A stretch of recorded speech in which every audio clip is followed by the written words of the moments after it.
తిరుమల శ్రీవారిని MP CM Ramesh, MLA Raghurama Krishna Raju దర్శించుకున్నారు. అభిషేక సేవలో పాల్గొని శ్రీవారికి మొక్కులు చెల్లించుకున్నారు. వీరికి ఆలయ అధికారులు స్వాగతం పలికి దర్శన ఏర్పాట్లు చేశారు. దర్శనానంతరం రంగనాయక మంటపంలో వేద అర్చకులు పట్టు వస్త్రంతో సత్కరించి స్వామివారి తీర్థ ప్రసాదాలు అందించారు. కూటమి విజయంతో ఏపీలో ఉద్యోగ కల్పనకి చంద్రబాబు కృషి చేస్తారని కొనియాడారు ఎమ్మెల్యే రఘురామ.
ప్రార్థించిన మేరకు నేను కోరుకున్న మొక్కు నెరవేరినందుకు అత్యద్భుతమైన విజయాన్ని చంద్రబాబు నాయుడు గారి నాయకత్వంలో కూటమికి ఇచ్చినందుకు, అలాగే నన్ను కూడా నా ఉండి నియోజకవర్గ ప్రజలు అత్యధిక మెజారిటీతో గెలిపించినందుకు నేను కోరుకున్న మొక్కు ప్రకారం స్వామివారికి కృతజ్ఞతలు తెలుపుకోవటానికి ఈరోజు ఇక్కడికి రావడం జరిగింది.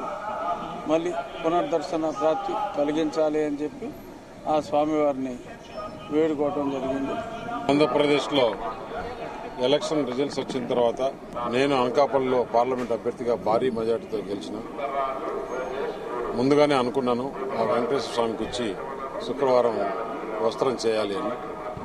ఈరోజు చంద్రబాబు నాయుడు గారు అటు కూటమి ప్రభుత్వం, పవన్ కళ్యాణ్ గారు అందరూ ప్రమాణ స్వీకారం చేసిన తర్వాత మరుసటి రోజే ఇలా వస్త్రం రావడం, ఆ స్వామివారిని ఆంధ్రప్రదేశ్లో 5 సంవత్సరాల రాక్షస పాలన పోయి రామరాజ్యం తెచ్చిన దానికి స్వామివారికి ధన్యవాదాలు తెలుపుకుంటూ ప్రార్థించిన మేరకు నేను కోరుకున్న మొక్కు